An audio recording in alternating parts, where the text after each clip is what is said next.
Hello, everyone. Good afternoon, and welcome to Build. Our next guest is country sensation Kane Brown. He has got the #1 record in the country this week with Experiment. We're going to bring him out here and talk about all of that, as well as a few award wins. He is also a newlywed. There is a ton going on in his life. Ladies and gentlemen, Kane Brown. Thank you so much for being here. Thanks for having me. I think we should start with a pretty big congratulations. You have the #1 record in the country right now. I can't even imagine what that feels like. What was your reaction when someone said, it's going to do it, it's going to go #1? It feels awesome. Everybody kept trying to tell us early, but we're very superstitious. So we were like, no. And yeah, we're just excited to have it. So whose job is it on your team to watch the numbers and also not tell you, to keep it out of your head? That's our department over at Sony, Carol and them. Carol's the lead person, and she was just the whole time, she was giving us updates, and we would call her at like 2 in the morning on a Sunday, and she'd still answer, and she was killing it. I'm sure somebody has told you probably many times in the last day that the only other country records that have gone #1 this year have been Jason Aldean and Carrie Underwood, two huge leaders in the genre. What is it like to have your name up against those? I mean, this is your second record. It doesn't happen this early for a lot of artists, especially in country music. It feels amazing because Jason's one of my really close friends, so I get to share that spot with him, and Carrie, just to be so powerful and have that powerful voice, just to be up there in her category is amazing as well. This has to be the latest Pinch Me moment in a year that has been full of them. I mean, since the last time I saw you, you have done all 5 country albums charts and country songs charts. You topped them all at once. You have won AMAs. You have toured with the biggest artists. You've now got a #1 record, #1 songs. What has been the biggest, like, oh my gosh, I can't believe this is happening right now, hard to wrap your head around moment for you? Honestly, just to be here, because 3 years ago I was a fan, and I'm still a fan. So honestly, just to be a part of the country community is just amazing. The name of this record is Experiment. There's not a song called Experiment, though, so I'm curious about when in the process of recording you were writing and you said, I think that this is the title, and maybe any other ideas you were batting around at that time. Yeah, so we wrote Lose It, which is my lead single, a year ago, and it was just so different with the melodies and everything changing. And I went and played with Cody Johnson down in Texas one day, and that's where I learned that I wanted fiddle on my songs. And so I just added fiddle to Lose It, and we kind of ran with it from there, just adding a bunch of the old school instruments that not a lot of people put in their songs anymore, but just decided to put them in a new school sound. It's actually interesting because a lot of people talk about you as someone who's pushing the genre forward and experimenting with new things, like you say. But what we're talking about right now is going back to the old ways, the banjo, the fiddle, twang. There's a lot of honky-tonk even on this record. Do you think that maybe you don't get enough credit for that? Do you feel like you want people to know that you actually are quite a student of this genre? No, I'm just doing me. I'm only trying to, make my fans like my music. Sure. And, yeah. I mean, I feel like if people would check it out and just listen to instruments like old school, they would kind of like it. Much has been made about this, but traditionally the way that you break out in country music is quite rigid. You sign a publishing deal, you write for bigger artists, eventually you get to record under your own name, you do like 95 years of radio promo, and eventually you get a hit. Yeah. You got to go in a new way, and we've seen this recently with Maren Morris, Sam Hunt, people who have sort of found ways to break out in a new way. You had the YouTube covers that went viral. Do you feel like there is like an evening of the playing field, and that there are new avenues for young artists who are out there right now wondering, gosh, how do I become a country artist? Like, there's so many different opportunities. Yeah, the internet's huge, because I was working at Target and FedEx, not expecting to do anything, and in the meantime was just releasing cover videos. So it went viral overnight, and I mean, it could happen to anybody. How old were you when you started putting some of those up? It goes back for me all the way to high school on MySpace. I wasn't doing singing videos, but I was doing dancing videos like Soulja Boy and all that old stuff. And yeah, so I just kind of got the computer savviness to put covers up through there. You were also winning talent shows in high school. I'm curious what your classmates thought when you were starting to release dancing videos and then later traditional country covers on YouTube and like entering singing competitions. Was everybody in support? Were they kind of confused? Well, I mean, coming from my hometown, it's like I love my hometown to death, but there's people that talk a lot of crap. So it was 50-50. It was love and hate. Okay. Yeah. Some of those videos are Lee Brice, George Strait, Alan Jackson. Have you gotten to meet any of the people that you covered, and had any of them seen them? Yeah, I've met all of them except for George Strait. I have not met him yet. Put that out in the universe. We'll see if that can happen. Yeah, we'll see. But yeah. I'm curious, with a rise that's so quickly, I mean, people start emerging as fans, I would imagine, more and more and more. Who's been the most surprising person that has come to one of your shows that you were like, there's no way I thought you were going to be into Kane Brown music? This came to one of my shows. Yeah. Or just said they're a fan. I don't know. I have, I mean, Jimmy Butler's a fan of all country music, I feel like.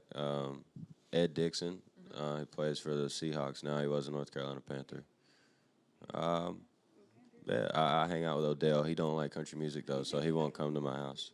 But I mean, my shows. Your shows. Yeah. How has it worked in reverse? Has there anybody that you've met and you've just been like, oh my gosh, I can't find any words to speak right now. I'm so nervous. Not yet, I haven't. I think when I first got into the genre, I was kind of nervous because I was, a fan coming, and I didn't know where I could be or where I was supposed to be. Yeah. And they're like, you're supposed to be back here. But yeah, it's probably the most nervous I've ever been. Okay, cool. Another big moment was your duet with Camilla Kibeho. I know that you sort of pursued that. I'm curious in what you wanted out of that partnership or what you had heard on that song originally that you said, we could rework this together. I think this would be a really cool match. Well, she was just killing it originally. She's still killing it. And we were just looking for an artist to collab with. I was wanting her on one of my songs originally, and then they reached out to me before we could get to them and put me on that as a remix to push her song to #1. And it was still perfect timing because was it Heaven? I think I was pushing to #1 as well. Yeah. Well, no, I think I had Heaven going. Yeah. So we were both about to push our singles to #1. So it was just great to have exposure. In recent years, we've seen The Middle with Maren Morris and Zedd. We've seen Kelsey Ballerina now on a tune with the Chainsmokers, Florida Georgia Line and BB Rexa, now you and Camila Cabello. Do you feel like there's a moment where people are thirsting for country music and country voices on the pop charts, or do you feel like it's just that genres are less rigid than before? No, honestly, I think country music's just getting that broad that everybody wants to be a part of it. Yeah. And it's not easy to get into country music, and that's a thing that I feel like other artists are trying to do, is trying to get in with country artists. Country artists are trying to get in with them. It's just music. Everybody loves music. With influences that are so wide and varied, I mean, you do know some of like the very old school twangy country greats. You do know a lot of pop stars. Who's on the list of like dream collaborations that you are just kind of like, how could I make this happen? I don't know. I have a couple of them, but I think we're gonna try and make them work coming up. So anything you can tease? Any sounds? Not yet. You're good at this. Yeah. Very secretive. There's a chance, obviously, that when you were trying to break the mold and break into country music and all you had at your fingertips was the internet, you're doing YouTube, you're not thinking, I want to totally dismantle this genre and change the way people can become famous. But that has kind of happened. There are new avenues. Do you feel a pressure to sort of lead a new generation, or do you kind of think, that's for other people to think about, I'm just doing my thing? Yeah, no, not at all, because, once after I came in, I saw a lot more people posting videos on Instagram and Facebook, but then you had other artists come in like Luke Combs that, he just killed it. Like they just found him and he's killing it. And so it honestly just takes, I don't feel any pressure for it. I just feel like talent will find its way into country music. Yeah. After you had your first record, which did super well, you've had EPs do super well. When you were actually in the studio thinking about this album and writing these songs, were you thinking, I wonder what people want to hear? Were you thinking about your audience? Because for the first time, you really had a big audience while you're writing this music. Nah, for me, my first album, I didn't know at all what to write or what I wanted to sound like or anything. And we came into it so quick that I just had to kind of force everything up. So this album, I just wanted my live show to be fun. Right. I wanted a lot more melody changes just because they really catch your ear. And I wanted those instruments on there. So we just really, it's how we came up with the title Experiment, and just how we came up with the album. You are a writer on pretty much every song, which is actually quite rare. I'm curious, where does a song usually start for you? Do you need to set aside 3 hours on a Tuesday afternoon and say, this is what I'm going to write? Or is it just kind of always happening? You're always inspired making voice memos? It's different. I always have titles written down on my phone. So it'll start with a title. It'll start with a track. or somebody playing the guitar, or it'll just become how I'm feeling. I wrote a song one day with a conversation that me and my wife had called "Work" that's on the album, and it's just our conversation going back and forth. That's so interesting. I did want to mention that, we got to see some wedding footage here in this video. You are newlywed, quite new, a month and a half. I don't even think a half yet. I think a month and Congratulations. couple days. Thank you. What I'm curious about is in that moment of transition, your career is taking off. Also, you're becoming a husband. How has that changed your songwriting? Has it changed what you're saying? Like, it's a new inspiration, you're drawing from new conversations, or has it helped you in any way with being out on the road and feeling homesick because now you have a partner in all of this? Yeah, well, the crappy thing about it is I got married a little late writing the album, so I didn't get to experience that. But I did get to experience us planning the wedding and, going to the therapy classes with the pastor and all that stuff. So that's what really helped me write Work. And I guess some of the other songs on the album, I was in love. There is a lot of more sweetness on this record. I think that we hear that, even with Homesick, which I think is my favorite song on the record, or As Good As You. I think that there's a softness that maybe the first album didn't have. Do you like embracing that as a songwriter?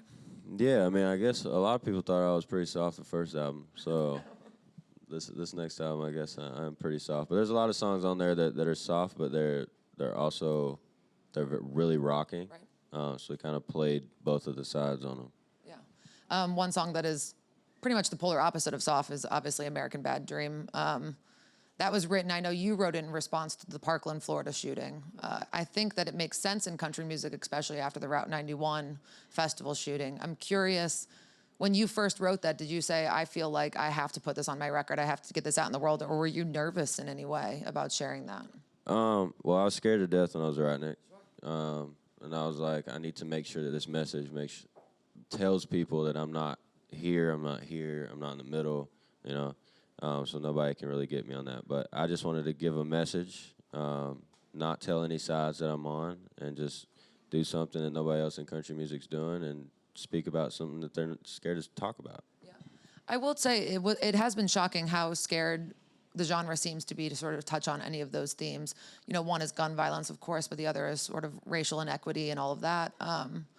Has the response been overwhelmingly positive? I go through the comments on your social media, and it seems like obviously there are people who want to say rude things everywhere, but there's also, for the most part, people who say, I'm so happy to finally have a song that's going to sing about this. Like, I needed this. Yeah, it's been mostly positive. Yeah. And I'll get like a few negative ones here and there, and then I go off. I don't really go off, but I state facts. Okay. And so far they've been taken down, both comments. So. You do have more than 1 million followers on every platform that you have. How hard is it to navigate that community, or is it really a community that you love engaging with? I mean, you're always posting fun dance videos from home with your wife or updates about your career. I mean, it does seem like you're having a constant conversation with your fans. Yeah, it's cool. I try to stay off Facebook now because that's where all the hate is. Just if you want to get away from hate, stay off Facebook. But yeah, Instagram and Twitter all the time. Instagram and Twitter, yeah. I like that. I'm curious now that this whole record is out and everybody's gotten to hear it straight to finish. What do you sort of hope that they hear on this? Like, what are you most proud to have accomplished here? Honestly, I just tried to outright my last album, and I feel like we did that. And I just hope people hear it and they can find at least one song on there that they like and that it can change their life in some way. I was looking at your tour schedule. I'm sure you know this, but you were booked for the next 1,000,000 months in a row. What do you do mentally to prepare for that? I mean, it's gone all the time, and it's your biggest crowds ever. I've got my body trained to just do whatever I'm told now. So, honestly, if I'm not doing anything, I don't know what I'm doing at all. Right. So I'm glad that it's just kind of constant. As you accomplish every goal, I would imagine that new ones arrive. Now that we've had a #1 record, that you've had these crazy big duets, that you've had #1 songs, what is like the new goal that's motivating you, that sort of pushes you to write a better song or a bigger song or to try harder in your career? I just always compete with myself. Okay. I'm very competitive. So I just always, if I wrote an album that went platinum, then I want an album that goes platinum with +1 sale. Okay, cool. So, yeah. Well, that is all the time we have for me, but we do have some questions in the audience. I know people are waiting to ask. Hey, Tyler Hages here. So we talked about you are newlywed. Congratulations, my man. Thank you. Yeah. So I was curious about the chemistry I saw in the music video we showed before you came out here. If that was any sneak peek into the real wedding, or if that's just kind of like a nice tidbit of your acting skills. No, man, that was the whole wedding. That was the whole wedding. Yeah, I was that saying, was. We almost didn't- you can't fake that. Yeah, that's what's cool about it. We didn't have to act. We didn't have to script anything. It was just everything that went on in that video was real. It's real and beautiful. When did you decide to turn it into a music video? Because that's the first thing I asked you as well, if you would always know. Well, we had it planned beforehand, to do it as a music video. But I thought that doing a music video, he'd be like, "Hey, do this. Hey, we got to redo this." But he shot everything as it happened, which I don't feel like ever happens, and came out great to me. Yeah, that's awesome. And then we have, I think back here. Hey there. So I was wondering, were there any country music artists that helped inspire you in the making of your music? Yeah, I'd have to say Cody Johnson just because his band members played the fiddle on some of my songs that never had fiddle on it. So he was definitely a big part on me putting the fiddle on the songs. But he was probably, and I had to say Childish Gambino. I have to give him credit on American Bad Dream because watching, what was his called? Yeah, This Is America, yeah. So I was like, country music's not doing this, so I did that. Wow, nice. That's awesome. And then we have one more somewhere. Oh, he's back here as well. Sorry, it's all good. Hi. I was just wondering, is there a favorite song of yours on Experiment? I don't really have a favorite song. I like all of them. I feel like the album really completes itself when you listen to it all the way through. So, Cool. Does your relationship with those songs change? Once you start touring them, you start to favor different ones live. it did with definitely that's gonna happen. But it did with my first album. But that's why I planned this album to just be where I could play every song and not get tired of it. That's awesome. Yeah. Well, mission accomplished. Thank you so much for being here. You guys, Experiment is out now, and all of his tour dates are on his website. Thank you. Thank you.